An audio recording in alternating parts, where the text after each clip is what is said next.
नमस्कार। Public news के इस विशेष कार्यक्रम में आपका एक बार फिर स्वागत है। पब्लिक न्यूज का ये विशेष कार्यक्रम अगर हमारे YouTube चैनल पर देख रहे हो तो पब्लिक न्यूज को सब्सक्राइब करना ना भूलें। अगर ये कार्यक्रम हमारे फेसबुक पर देख रहे हो तो आप फेसबुक पे हमको हमारे पेज को फॉलो करना ना भूलें। इसके साथ ही अगर ये कार्यक्रम आपको publicnewstv.in पर मिल रहा हो तो उसे शेयर करना ना भूलें ताकि ज्यादा से ज्यादा लोगों तक ये आपकी बात और हमारी बात पहुंच सके। आज हम जो चर्चा कर रहे हैं, आज का विषय है कोरोना गांव की तरफ। अभी तक कोरोना शहरों में था, लेकिन पंचायत चुनाव के बाद से, खासकर हम उत्तर प्रदेश की बात करें या हालांकि अन्य प्रदेशों का भी यही हाल है, सारी जगह कोरोना गांव तक फैल चुका है। आप सबने देखा होगा कि बलिया और गाजीपुर के बगल में जो बिहार का इलाका लगता है, वहां गंगा में सैकड़ों लाशें जो है बहती हुई मिली। कल घटना प्रकाश में आई कि उन्नाव में गंगा जी के किनारे जो रेता है, उस रेता पर लोगों ने सैकड़ों लाशों को दफनाया हुआ है। मतलब लोग लाश को जला नहीं रहे, मौतें इतनी ज्यादा हो रही हैं। कई गांव से ऐसी सूचनाएं मिल रही हैं कि अनायास 2 दिन 3 दिन के भीतर भी गांव के भी बहुत सारे लोगों की मौत हो जा रही है। खांसी आ रहा है, जुकाम हो रहा है, बुखार आ रहा है और लोगों की मौत हो जा रही है। सरकार उसके लिए कितनी तैयार है? शहरों में, जब शहर में कोविड था तब भी लोगों को ऑक्सीजन नहीं मिल रहा था, बेड नहीं मिल पा रहा था। तो क्या गांव में अगर कोविड इसी तरीके से फैला जिस तरीके से आज शहरों में फैला हुआ था, हालांकि शहरों में थोड़ी संख्या इसकी कम हुई है, कोविड का कहर कम हो रहा है, तो क्या गांव में सरकार इसको नियंत्रित कर पाएगी या नहीं कर पाएगी? इसी पर चर्चा करने के लिए आज हमारे साथ एक बड़ा पैनल है जिसमें गांव से जुड़े हुए लोग हैं, प्रधान हैं। जो गांव में डेवलपमेंट के काम होते हैं उसको देखने वाली एक एनजीओ है, वो भी है, हमारे भोपाल से हैं हमारे साथ। मैं सबका एक बार परिचय करा दूं। हमारे साथ हैं मुकुल त्रिपाठी जी, जो पब्लिक न्यूज टीवी के एग्जीक्यूटिव एडिटर हैं। उनके बगल में दमनजीत अहलवालिया जी हैं, जो भोपाल से हैं, सोशल वर्कर हैं, गांव पर विशेष नजर इनकी रहती है। और अनुपम पांडे जी हैं, जो हमारे उससे जुड़े हुए हैं, क्या बोलता है, NGOtimes.in एक वेब पोर्टल चलाते हैं। लेकिन ये गांव में जो डेवलपमेंट का काम होता है उस पर नजर रखते हैं, उनका काम उस पर नजर रखना है। और डॉक्टर अखिलेश सिंह जी हमारे साथ हैं, जो उत्तर प्रदेश प्रधान संघ के आप उपाध्यक्ष हैं। तो निश्चित तौर पर जो नए प्रधान चुने गए होंगे या जो पुराने प्रधान होंगे, उनमें से बहुत सारे रिपीट हुए होंगे, वो सब अपने गांव का उनका क्या हाल है उसके बारे में आपको जरूर जानकारी दे रहे होंगे। तो सबसे पहले डॉक्टर अखिलेश सिंह जी, हम आपसे ही बात शुरू करते हैं कि आखिर गांव में मौजूदा हालात कैसे हैं? कोविड का क्या हाल है गांव में? भी कोविड कम हुआ है अभी। मैं गांव की बात कर रहा हूँ। जी, मैं गांव की बात कर रहा हूँ। गांव में बहुत तेजी से कोविड फैला था चुनाव के दौरान, और जैसे जैसे ये 14 दिन 15 दिन बीत रहे हैं लोगों के संक्रमण के, तो बहुत सारे लोग तेजी से ठीक भी हो रहे हैं। तो जो इसका प्रकोप था वो धीरे धीरे अब कम हो रहा है, बढ़ने के बजाय घटने की तरफ हो रहा है। लेकिन चुनाव के ठीक बाद स्थिति इतनी खराब हो गई थी कि एक एक गांव में 2-2 दर्जन 3-3 दर्जन, इवन कई गांवों में तो 100 से ऊपर कोरोना के पीड़ित एक साथ पाए गए थे। स्थिति बहुत डराने वाली थी, बहुत खराब थी। लेकिन अब धीरे धीरे जैसे जैसे जागरूकता हो रही है, जैसे जैसे जांच हो रही है, इलाज हो रहा है, तो इसमें कमी आ रही है। देवकी जी, नहीं तो आपको गांव से क्या रिपोर्ट मिल रही है? क्या गांव में, जैसा सरकार कह रही है कि निगरानी समितियां लोगों के बीच संपर्क कर रही हैं, जा रही हैं, उन्हें जागरूक कर रही हैं, क्या ऐसा कुछ हो रहा है क्या? देवकी जी, जो टीम 11 बनाई थी मुख्यमंत्री जी ने, उस टीम 11 को एडवाइस करने का अवसर मुझे मिला था। इससे पहले राउंड में, पहले दौर में जब कोरोना का प्रकोप था, तो विलेज लेवल जो कमेटी बनाई गई थी वो हमारे संगठन की राय पर ही सरकार ने विचार करके ये कमेटियां बनाई थी। वाकई इन कमेटियों ने अपना बहुत अच्छा रोल अदा किया है। हमारे प्रधान साथियों ने 22 करोड़ से ज्यादा का अनुदान सरकार के खाते में जमा कराया था, और कहते हुए बड़ा फक्र हो रहा है, बड़े गर्व के साथ मैं कह रहा हूं कि प्रधान साथियों ने अगर बढ़ चढ़ के हिस्सा नहीं लिया होता तो आज जो मौतें आपको शहर में दिखाई दे रही हैं, गांव में इसका पैमाना, इसकी संख्या कहीं अधिक होती। तो ये जो कमेटियां बनाई गई विलेज लेवल पर, गांव में जो प्रधान जी लोगों का नेटवर्क है वो, और उनकी अपनी जो टीम है, उसने बहुत अच्छा काम किया है देवकी जी, इसमें कहीं कोई दो राय नहीं है। लेकिन मौतें तो गांव में हो ही रही है ना, ये रिकॉर्ड में नहीं आ रही हैं, मौतें तो हो रही हैं। जैसे गाजीपुर बलिया में 100 बॉडी 100 बॉडी अगर फेंक दी जाती है गंगा नदी के किनारे, गंगा नदी में फेंक दी जाती है जो बहकर के बिहार चली जाती है। इसी तरह से उन्नाव में इतनी बॉडी आती है, एक गांव में 3000 घर हैं, उसमें से 1500 लोग कोविड पॉजिटिव आज की तारीख में भी हैं, 50 से ज्यादा लोगों की डेथ हो चुकी है। तो गांव में डेथ तो हो रही है ना, ये अलग बात है, सरकारी रिकॉर्ड में नहीं। बिल्कुल हो रही है, बिल्कुल हो रही है। आप बहुत सही बात कह रहे हैं देवकी जी।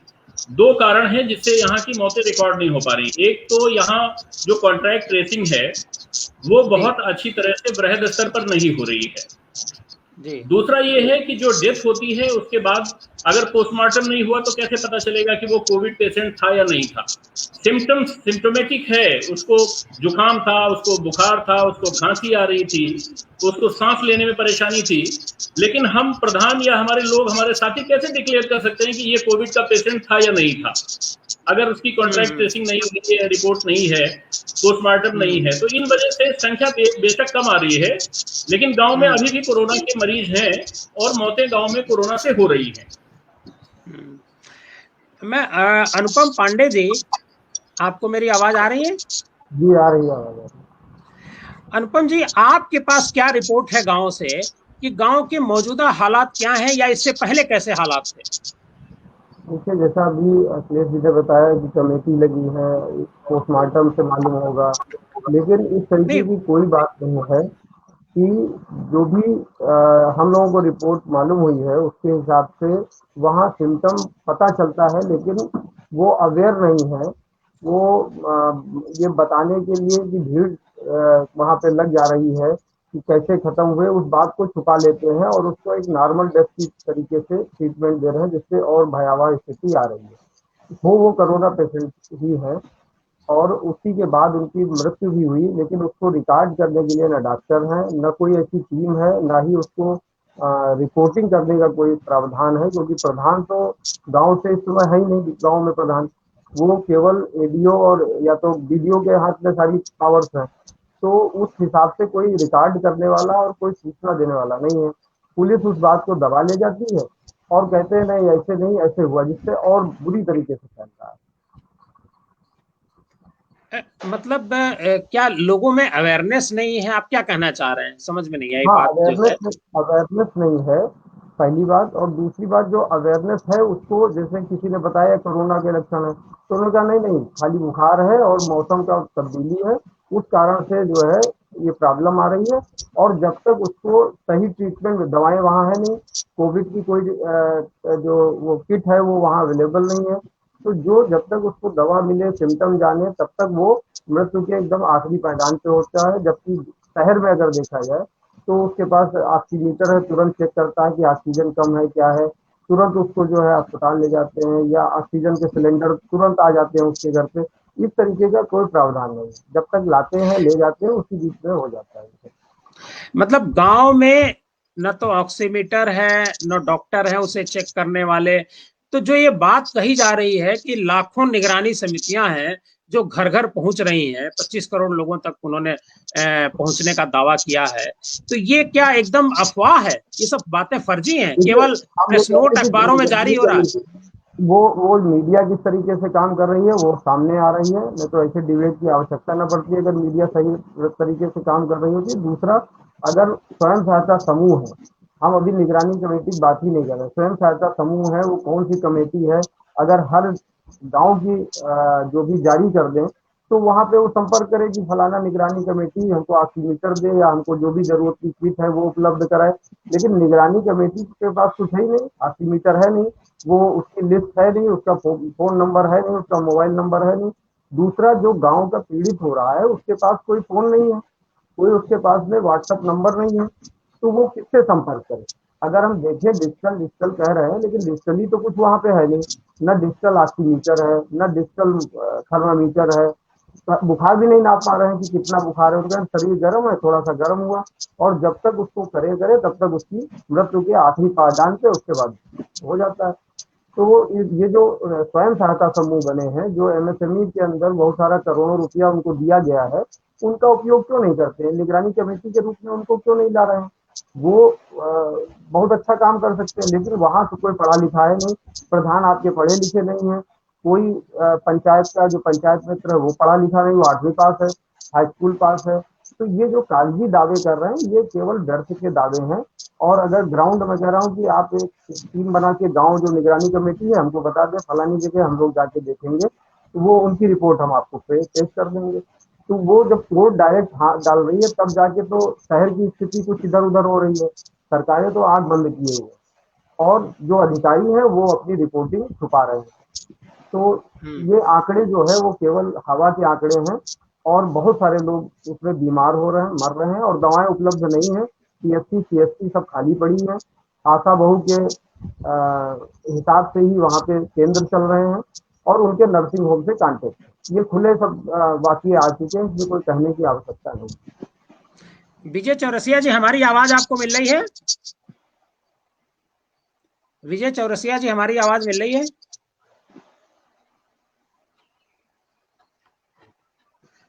मुकुल त्रिपाठी जी, आप रहते तो शहर में हैं, लेकिन गांवों से आपका सीधा संपर्क है। हम ये जानना चाह रहे हैं कि आपके पास क्या रिपोर्ट आ रही है गांव से, आपको क्या सूचना मिल रही है? जो हमारे गांव के संपर्क हैं वो बता रहे हैं कि आज की डेट में गांव में पैरासीटामोल और क्रोसिन जैसी दवाओं का भी अकाल हो गया है। वहां पे हर मेडिकल स्टोर पे ये दवाएं भी उपलब्ध नहीं है। ज्यादातर ग्रामीण जो कोविड का आईएमसी का जो या डॉक्टरों का भारत सरकार की जो गाइडलाइन है उसको फॉलो ही नहीं किया जा रहा। उनको कुछ जानकारी ही नहीं, किट की तो छोड़ दीजिए, वो सिर्फ पैरासीटामोल 650 ढूंढते हुए शहर तक आ रहे हैं। और स्थितियां ये है कि वहां पे किसी को बताने वाला कोई नहीं, क्योंकि चरमराई हुई व्यवस्था है स्वास्थ्य विभाग की, गांव में खासकर। शहर में तो आपको बता देंगे, वहां पे वो भी नहीं है। तो जो सरकारी आंकड़ा है वहां पे तो सब हरा हरा है, लेकिन वास्तव में जो अगर आप कभी किसी गांव में आप चले जाइए तो 10 में से 7 गांव में स्थिति आपको भयावह मिलेगी, भयावह। सोशल डिस्टेंसिंग वो कर नहीं पा रहे, उनको पता नहीं है सोशल डिस्टेंसिंग होती क्या है। गांव में पहली जो लहर आई थी उसमें लोग शहरों से भाग के गांव में चले गए थे। अब की जो लहर आई है, मेरे कई जानने वाले शहरों से निकल के गांव में चले गए थे, अपने पुश्तैनी घरों में चले गए थे कि हम शहर से बचे ही रहेंगे, हम कोरोना से बचे रहेंगे, क्योंकि शहर में कोरोना है, गांव में कोरोना नहीं है। अब उल्टा हो गया है। अब ये जो पंचायत चुनाव हुए हैं, हंसी आती है कि पूरा पंचायत चुनाव आपने करा डाला और तब आपको कोरोना का भय नहीं था। आज जब जिला पंचायत सदस्य, अध्यक्ष और इनके प्रधानों के शपथ की बात है तो आपको कोरोना याद आ रहा है, जबकि अब जीत गए हैं लोग। सिंगल आदमी एक गांव का प्रधान होता है, चाहे तो 10, 20, 25 ऐसे कर करके इनको शपथ दिला के तुरंत तत्काल प्रभाव से कार्यभार ग्रहण करा सकते हैं। पंचायत, जिला पंचायत अध्यक्ष का भी चुनाव करा सकते हैं सोशल डिस्टेंसिंग के माध्यम से। उसमें कोई भीड़ नहीं लगने वाली, उसमें आदमी को आना है और जाना है। चूंकि विरोध बहुत ज्यादा है, गांव तक ये विरोध पहुंच चुका है, कोरोना पहुंच चुका है, स्वास्थ्य व्यवस्था चरमरा चुकी है, इसलिए ये लोग नहीं कराना चाहते। तो स्थिति विकट है। इलाहाबाद, बनारस, गोरखपुर, मुख्यमंत्री जी का जिला जो है वो भी, और आपके पूर्वांचल से लेके मेरठ तक हमारी मीडिया, कुछ चैनल्स पहुंच चुके हैं गांव तक, क्योंकि अब शहर में स्थिति उतनी भयावह नहीं जितनी गांव में है। तो गांव में स्थिति और भयावह ना हो, इसके लिए सरकार को जल्द से जल्द ये बातें नहीं करना चाहिए। योगी जी जा रहे हैं, आगरा जा रहे हैं, मथुरा जा रहे हैं, अच्छी बात है, लेकिन जो गांव के एरिया है, जो रिमोट एरिया है, वो गांव में थोड़े जा रहे हैं, वो तो जा रहे हैं वो गांव नहीं, लेकिन उनको इस पे ध्यान देना चाहिए। टीम 9 जो इनकी अभी नई बनी है, उसका मेन काम, फोकस ये करना चाहिए कि गांव के सुदूर इलाकों तक कुछ जैसे वैन होती है, टेस्टिंग वैन करें। गुजरात में चल रही है, गुजरात में टेस्टिंग वैन चल रही है, उसी तर्ज पे यूपी में भी चलाएं कि जो मौके पे जाके पूरे के पूरे गांव वालों की टेस्टिंग करे। ऐसी वैनें भारत अभी उत्तर प्रदेश में तो तत्काल प्रभाव से जरूरत है, जहां किटें मौजूद हो, एंटीजन टेस्ट तुरंत तत्काल होके पता चल जाए अगला पॉजिटिव है कि नहीं पॉजिटिव है, तभी चीजें बचेंगी, वरना ये विकट स्थिति और आगे और खराब होने वाली है। जी, अब हम भोपाल मध्य प्रदेश की तरफ चलते हैं।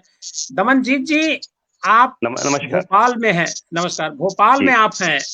आपको पूरे एमपी की क्या हालात हैं आज की तारीख में, शहर को छोड़ करके? शहरों में तो जो हाल है वो सबको पता है, टेलीविजन पर भी दिखता है, लेकिन जो गांव के हालात हैं कोविड को लेकर के, वो लोगों को पता नहीं चलते हैं, टीवी का रिपोर्टर वहां तक पहुंच नहीं पाता है, इसकी वजह से सही तस्वीर सामने नहीं आ पा रही है। आपको क्या जानकारी है? जी, मैं थोड़ा बहुत बताने का प्रयास करता हूँ। और अनुपम जी ने कुछ बातें बोली यूपी के संदर्भ में, वो एमपी में भी सही हो रही है। अशिक्षा और जागरूकता की कमी, ये इनकी भारी तरीके से देखी जा रही है।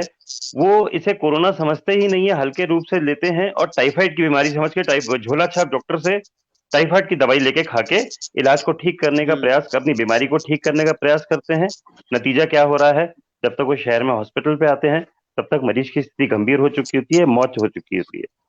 मैं सुदूर ग्रामीण क्षेत्रों की बात छोड़ दूं, भोपाल के आसपास 50 किलोमीटर क्षेत्र में जो गांव है, वो भी, जबकि शहर जोड़ा हुआ है भोपाल, वो भोपाल आने का प्रयास ही नहीं करते। उनका प्रयास होता है वहीं उसी अपने कस्बे में या अपने गांव में इलाज करा लें। तो स्थिति गंभीर होती जा रही है और शीघ्र इसके ऊपर कार्रवाई होना बहुत जरूरी है। इसके अलावा एक गंभीर चीज और, शहरों में तो कालाबाजारी पे रोक लगी है, लेकिन वो कालाबाजारी गांव की तरफ धीरे धीरे बढ़ रही है। अभी 5 घंटे पहले कुछ लोग ने यहाँ रेमडेसिविर की कालाबाजारी करते पकड़े गए। उनका टारगेट वही था कि हम इंजेक्शन को गांव में बेचने का प्रयास करें। वही रेट 20,000, 25,000, 30,000, इस पे रोक लगना भी अति आवश्यक है, क्योंकि वहां के अधिकांश लोग बहुत गरीब हैं, कहाँ से पैसा लाएंगे। तो स्थिति अच्छी नहीं, कुल जगह स्थिति अच्छी नहीं कही जा सकती। हमारे जो संवाददाता हैं, नौतनवा महाराजगंज जिले की तहसील है, वहां से जुड़े हुए हैं विजय चौरसिया जी। विजय चौरसिया, हमारी आवाज आ रही है आपको? जी सर, बिल्कुल आ रही है। इससे पहले आप बार बार कट जा रहा था आपका, वो मुझे लगता जी है सर, कि वहाँ नेटवर्क नहीं था, इसलिए हम आ गए यहाँ पर दूसरी लोकेशन रोड पर है इस समय। अच्छा, ये मुझे बताइए कि गांव में क्या हाल है, क्योंकि गांव आप देख रहे हैं, आपके नजदीक सब चारों तरफ गांव ही है, तो गांव में कोविड का क्या हाल है? सर, यहाँ पर गांव में कोरोना वायरस को रोकथाम के लिए यहाँ पर एएनएम, आशा जो महिलाएं, उनको प्रशिक्षित किया गया है और गांव में घर घर जाकर उनको थर्मल स्कैनर से जांच कर रही है। अगर उनको लक्षण दिखाई दे रहा है तो उन्हें एम्बुलेंस बुलाकर स्वास्थ्य केंद्र में भेज रही हैं। अच्छा, ये हो रहा है? जी सर, हो रहा है। और गांव में हालात क्या है? गांव में हालात क्या है कि लोग कोविड से परेशान हैं, लोगों की मौत हो रही है, मौत की सूचनाएं भी आ रही हैं गांव से। जी सर, पहली जब कोरोना की लहर आई थी तो उसमें मौतों की आंकड़ा थोड़ा कम था, इसलिए लोग उतना परेशान नहीं थे। लेकिन इस बार दूसरी जो लहर आई है, इसमें लोग मरने की संख्या ज्यादा आ रही है, इसलिए गांव में भी अब लोग काफी डरे और सहमे हुए हैं और कोविड गाइडलाइन का पालन भी कर रहे हैं घर पर रहकर। अच्छा, मतलब गांव में भी लोग कोविड गाइडलाइन का पालन कर रहे हैं? बिल्कुल बिल्कुल सर। और जो भी आशा एएनएम जो प्रशिक्षित है, वो गांव गांव घर घर जाकर लोगों को जागरूक कर रही हैं। अगर थोड़ा बहुत लक्षण दिखाई देता है तो उन्हें एम्बुलेंस बुलाकर स्वास्थ्य केंद्र भेज रही है। अच्छा, मतलब कहने का ये है कि थोड़ा स्थिति में परिवर्तन जैसे शहर की तरफ आ रहा, वैसे गांव में तरफ आ रहा है। बिल्कुल और सर। पिछली बार वहां पर लॉकडाउन का क्या असर है? सर, इस समय हम रोड पे ही खड़े हैं। हमारा मुख्य चौराहा है नौतनवा कस्बे का, रेलवे स्टेशन चौराहा, देख सकते हैं सर, पीछे पूरा सन्नाटा ही है। यहाँ लॉकडाउन पूरी तरह से पालन किया जा रहा है। तो इसका मतलब लॉकडाउन का ज्यादा असर जो है कोविड को कंट्रोल करने पर पड़ रहा है। अरविंद जी, बिल्कुल सर, पड़ रहा है। अरविंद जी, मेरी आवाज आ रही है? अरविंद जी, अरे सॉरी, डॉक्टर अखिलेश जी,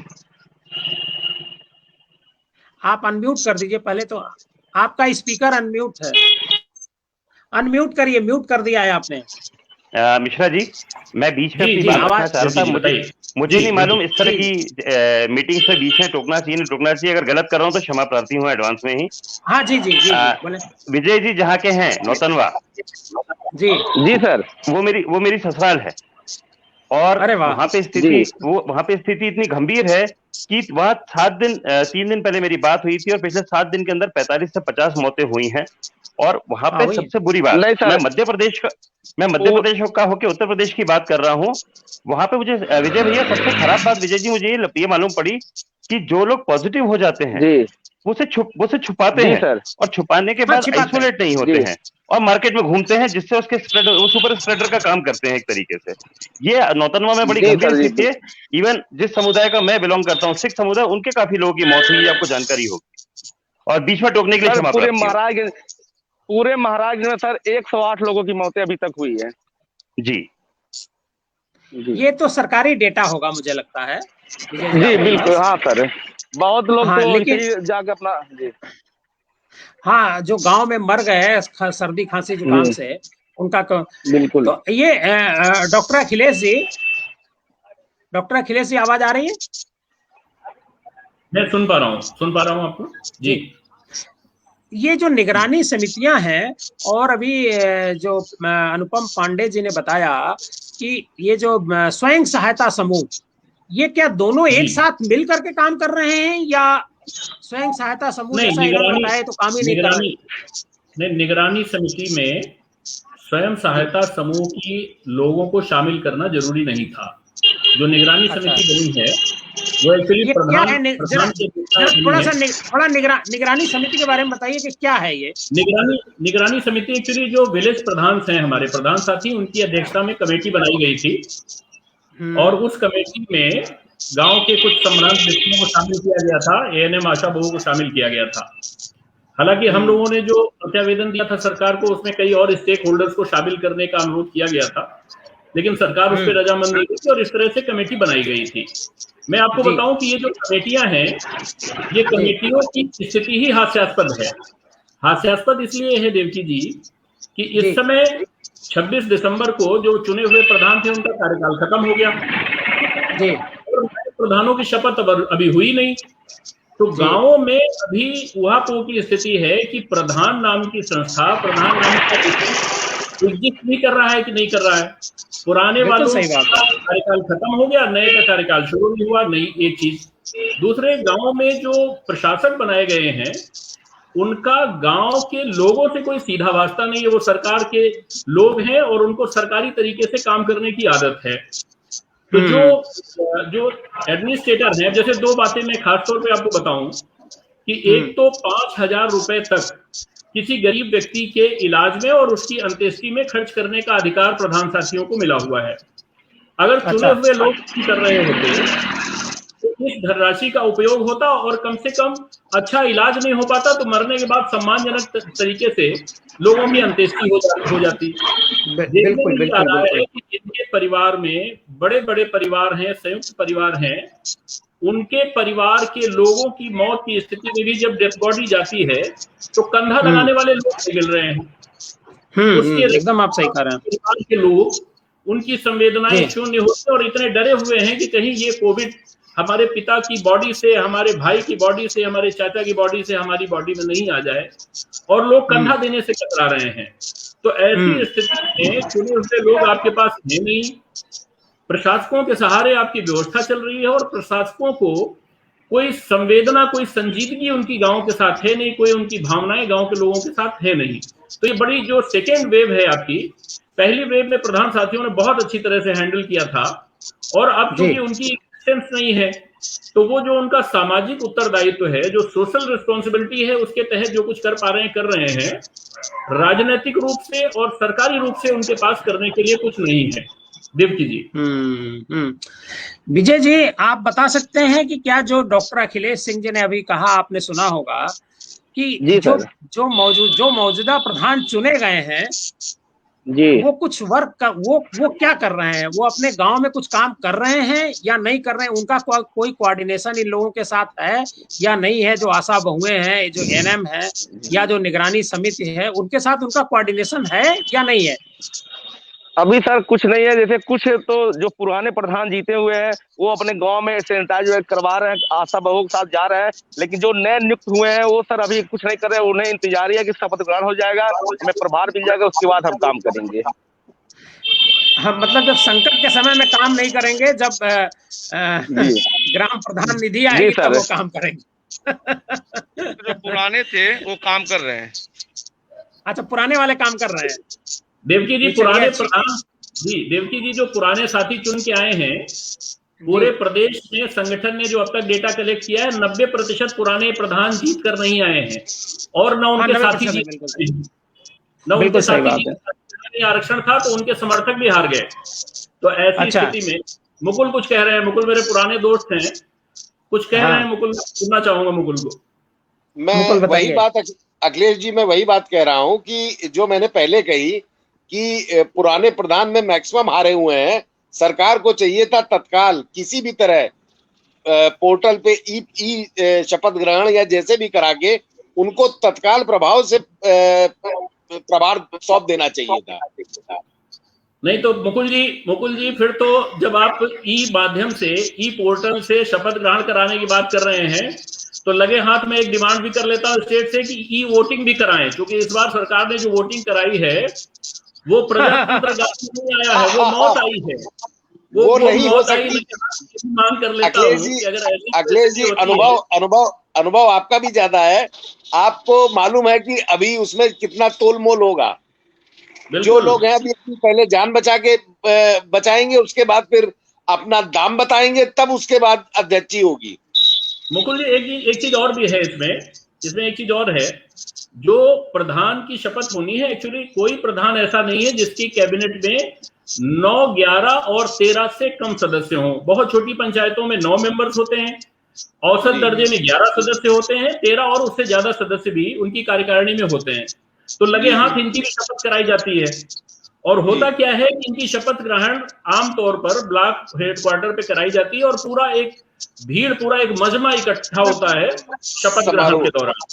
तो मुझे लगता है कि इस समय संकट में जान बचाना ज्यादा जरूरी है। शपथ अगर थोड़ा सा देर सवेर भी होती है, अगर किसी राजनीतिक कारण से सरकार कुछ कर रही है तो मैं नहीं जानता हूं, लेकिन व्यावहारिक तथ्य ये है कि अगर इस तरह से सामूहिक रूप से शपथ कराई गई तो ये जो प्रधान हैं ये फिर ब्लॉक चला के और गांव में कोरोना फैलाएंगे। अभी हुआ क्या मुकुल जी, चुनाव के दौरान ये मैंने प्रत्यक्ष रूप से देखा है कि जो पोलिंग एजेंट्स थे वो बहुत संपर्क में थे, नजदीक से संपर्क में थे पोलिंग पार्टीज के, और पोलिंग पार्टीज से ट्रांसफर हुआ एजेंट में। कहीं कहीं वोटर्स बाहर से आए, मुंबई से, महाराष्ट्र से, आंध्रा से और केरला से, तमाम जगह से वोट करने के लिए लोग आए, और वो अपने साथ साथ कोविड भी ले आए।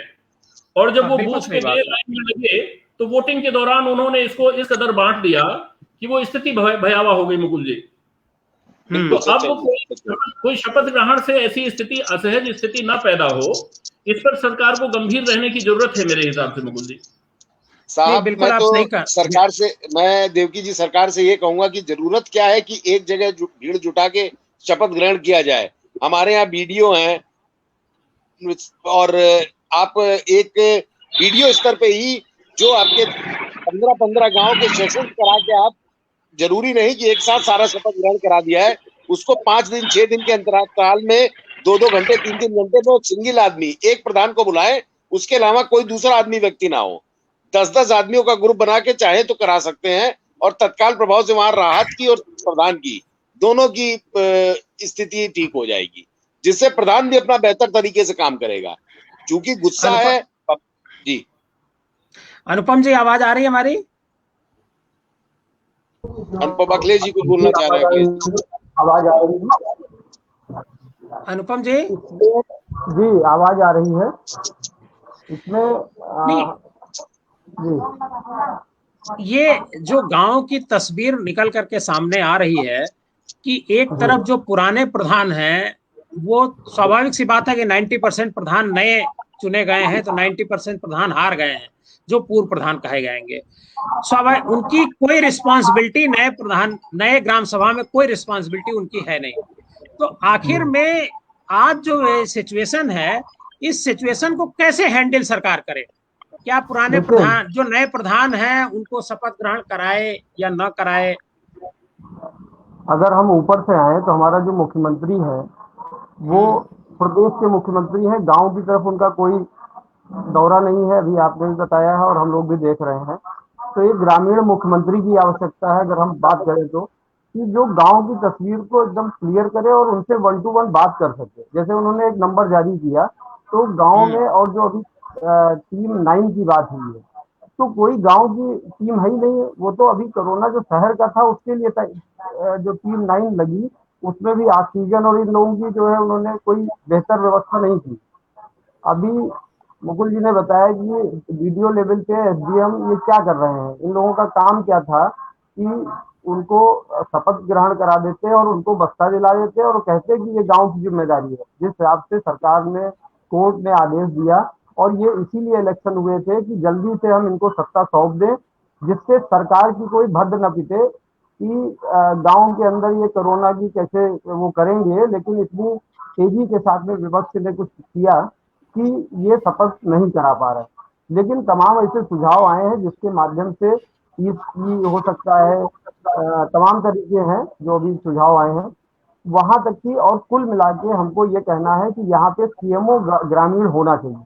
सीएमओ जिले में उसने अपने जिले का कोई रोल नहीं किया है, ग्रामीण सीएमओ कोई नहीं है। अगर देखें तो हमको 2 भागों में इंडिया को, भारत को बांटना पड़ेगा, एक ग्रामीण और एक शहरी। तो ये जो इसका अगर विभाजन नहीं करें, इसका अगर विभाजन नहीं करें। आप सीएमओ की बात कर रहे हैं, क्या चीफ मेडिकल अफसर की बात कर रहे हैं कि वो 2 होना चाहिए, एक शहर का एक देहात का? हाँ, एक ग्रामीण होना चाहिए, उसका मोबाइल नंबर जारी होना चाहिए, वीडियो का नहीं नंबर तो होना चाहिए। जो सीएमओ होता है वो बेसिकली ग्रामीण का ही होता है। शहर में तो जो जिला मुख्यालय है वहाँ एक बड़ा जिला अस्पताल होता है, वहाँ सीएमएस होता है जो सीएमओ के अंडर में डायरेक्टली नहीं होता है। तो सीएमओ तो बेसिकली गांव को देखने के लिए ही बना होता है। ये जो एएनएम की बात हो रही है, ये जो आशा बहुएं जो आ रही हैं, ये सब एक तरीके से सीएमओ और परियोजना निदेशक के अंडर में ही तो होती हैं। देखिए, जो एएनएम है उनका एक दायरा होता था 20,000 की आबादी पे। अगर उस आबादी पे जाए तो अब तक 1.5 लाख की आबादी पे एक एएनएम मिलेगी। इसी के लिए उन्होंने संविदा पे आशा बहू रखी। आशा बहू पढ़ी लिखी नहीं है, उनको इंजेक्शन लगाना आता नहीं है, वो केवल नर्सिंग होम और जो प्राइवेट डॉक्टर हैं उनके वो बीच का पुल है जहां से उनको भेजा जाता है मरीज।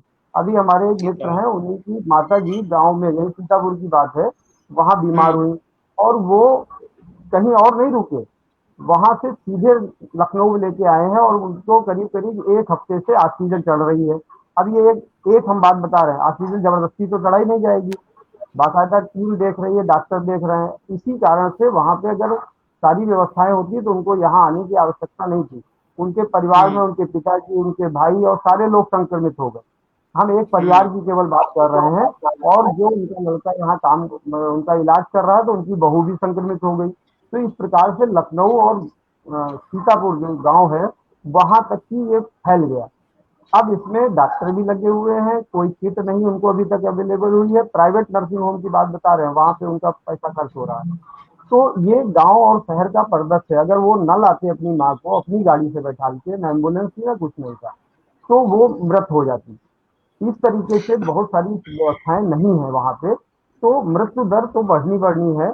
और जो निगरानी कमेटी है उसका मोबाइल नंबर दें, उसको कहीं चस्पा करें कि यहाँ पे संपर्क करें। किट, जब शहरों में किट नहीं है, हमारे तमाम लोग शहर में हैं, तो उनके पास किट नहीं पहुंच पा रही, तो ग्रामीण सपना है जो गांधी जी ने देखा था जिस प्रकार से सपना, वैसे ही अभी सरकार सपना देख रही है कि सब अवेलेबल हो जाएगा, ऐसा हो जाएगा मेरे हिसाब से। डॉक्टर अखिलेश जी कुछ कह रहे थे आप? भाई साहब, एक VHSNC village health and sanitation committee होती है जी। चेयरमैन इसके होते हैं माननीय प्रधान साथी, और जो बाकी स्टेक होल्डर्स हैं वो मेंबर होते हैं। एएनएम होती है, आशा बहू होते हैं। तो जब प्रधान का ही कार्यकाल खत्म हो गया तो बिना अध्यक्ष के तो कोई कमेटी परफॉर्म करती नहीं, वो भी डिफंग हो गई। तो जो village health and sanitation committee वो भी काम नहीं कर पा रही, एक ये भी दुश्वारी है। उस कमेटी के पास अपने फंड्स होते हैं, तो उस फंड से गांव की सफाई होती है, गांव में क्लोरिनाइजेशन होता है, पानी की जांच होती है, और भी जो जरूरी कदम है, फॉगिंग हो सकती है, इस तरह के काम हो सकते हैं, वो भी नहीं हो पा रहा है। और जो शपथ की बात अभी हो रही थी, तो मैं थोड़ा सा बस ये जानकारी देना चाहूंगा कि अगर अलग अलग, जैसे मुकुल जी ने कहा कि अलग अलग समय में अलग अलग जगह की शपथ करा ली जाए, तो ऐसा इसलिए नहीं होता मुकुल जी, क्योंकि फिर क्या होगा कि 15 प्रधानों का कार्यकाल एक दिन शुरू होगा और दूसरे 15 प्रधानों का कार्यकाल दूसरे दिन शुरू होगा। तो इस तरह से फिर इलेक्शंस कराना और बाद में उसको कंडक्ट करना वो कठिन होता है। दूसरे लॉकडाउन लगा हुआ है, तो लॉकडाउन में कोई मीटिंग हो नहीं सकती, धारा 144 लागू है, तो इसमें 5 से ज्यादा लोग इकट्ठे नहीं हो सकते, कमेटी के लोग 11 और 13 और 15 हैं। तो ऐसी स्थिति में ये बहुत सारी इसमें पेचीदगियां हैं। मुझे लगता है कि सरकार इसलिए शपथ से इस समय बच रही है।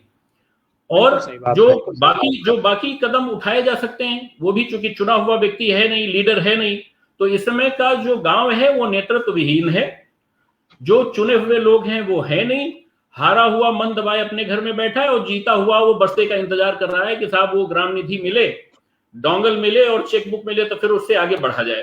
तो ऐसी स्थिति में तो गांव का है देवकी जी। हाँ, पहले उसको डोंगल मिले और चेकबुक मिले, उसके बाद वो आगे कदम बढ़ाएगा, क्योंकि उसने लाखों रुपया प्रचार में अपने खर्च किया है और वोट को खरीदने में बड़ा पैसा खर्च किया है, शराब पिलाई है, मुर्गा खिलाया है ये सब सारा उसने किया है। तो तब जब ये सब मिलने लगेगा तभी वो करेगा। हाँ जी, पांडे जी कुछ कह रहे हैं आप? एक बहुत बड़ा तबका है ग्रामीण विकास का, उसमें एनजीओ बहुत सारी काम कर रही हैं, उनको भारत सरकार का फंड आ रहा है, वो सब कहाँ चली गई हैं, उनके ऊपर भी निगरानी समिति के क्या कहना है ये देखना आवश्यक है। यूनिसेफ काम कर रही ग्रामीण इलाके में तमाम तरीके से। अखिलेश जी ने भी अपने गांव में बहुत सारे काम कराए हैं। जो अगर हम देखें तो उन गांवों को देखें जो सांसदों ने गोद लिया है, उनकी क्या स्थिति है, उनकी तुलनात्मक अध्ययन करें तो वहां भी वही स्थिति है। चाहे हम यहाँ के सांसद की बात करें, वहां भी वही स्थिति है।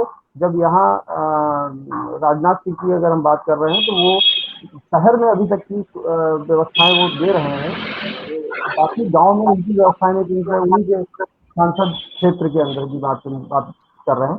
तो इस प्रकार से तमाम ऐसी चीजें हैं जिससे हमको कौशल किशोर जी बहुत स्वयं परेशान है कि कैसे हम ग्रामीण को देखें, उनके घर में तमाम सारी ऐसी मौतें हो गई हैं। तो ये सब हमारी जो एनजीओ हैं वो कहाँ गायब हैं, इनपे देखना पड़ेगा।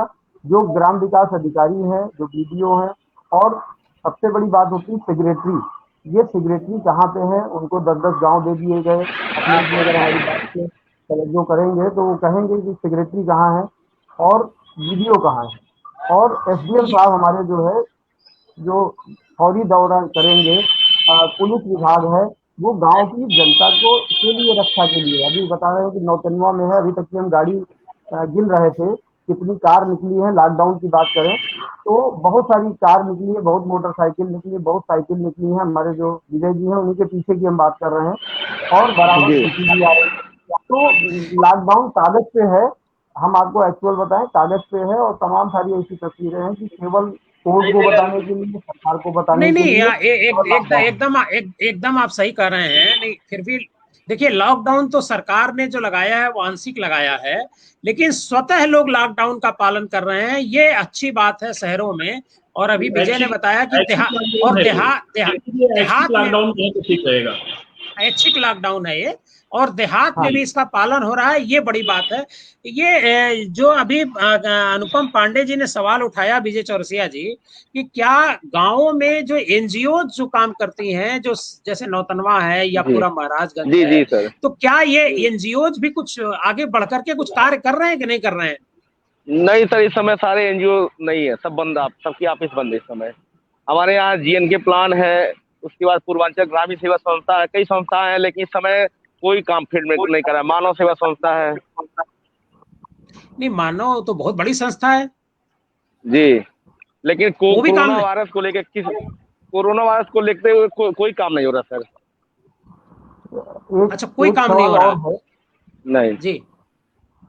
अनुपम जी कुछ सवाल पूछना चाह रहे हैं विजय जी आपसे। मिड डे मील चल रहा है, मिड डे मील जो चलाया गया है, तो उसमें जो कुपोषण है, वो पोषण देने की बात हुई थी, वो बराबर चलाने की बात हुई थी, उनके खाते में पैसा आना था।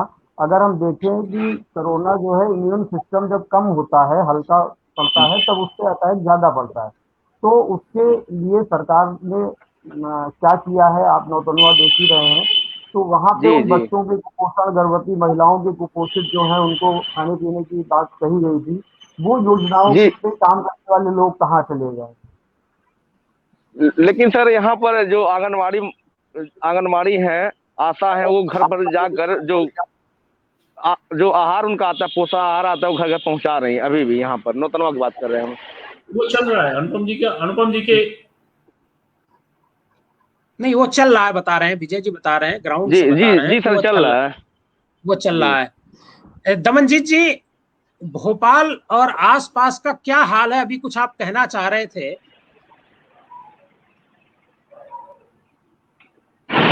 आप पहले तो अपना अनम्यूट कर दीजिए। वो अब आवाज आ रही है सर? हाँ। जी हाँ, बिल्कुल आ रही है। आप मुझे ये बताइए कि ये जो स्वयं सेवी संस्थाएं हैं जिस पर अभी सब लोग सवाल खड़े कर रहे हैं, क्योंकि आप जिस मतलब जो सरदार कम्युनिटी है, जो पंजाबी कम्युनिटी है, पूरे देश में इसका सेवा का सबसे बड़ा इतिहास रहा है और आज की तारीख में भी नंबर 1 पर अगर कोई सेवा कर रहा है तो पंजाबी कम्युनिटी ही कर रही है, चाहे छोटा गुरुद्वारा हो या बड़ा गुरुद्वारा हो। दिल्ली में सबसे बड़ा सेवा का प्रकल्प उन्हीं का चल रहा है। तो इस तरह का भोपाल और आसपास जो गांव हैं, जो इससे प्रभावित हैं, जो पीड़ित लोग हैं, उनके बीच आप लोगों का या आप और कोई जो संगठन है उनका कोई सेवा प्रकल्प चल रहा है कि नहीं चल रहा? वो उनसे कांटेक्ट कर रहे हैं या नहीं कर रहे हैं? जी, भोपाल देखिए, जहां तक शहर की बात है तो सिख गुरुद्वारा भोजन उपलब्ध करा रहा है और जैन समाज की ओर से बहुत अच्छा काम किया जा रहा है। बट मैं आपको बताता हूँ गड़बड़ कहाँ हो रही है।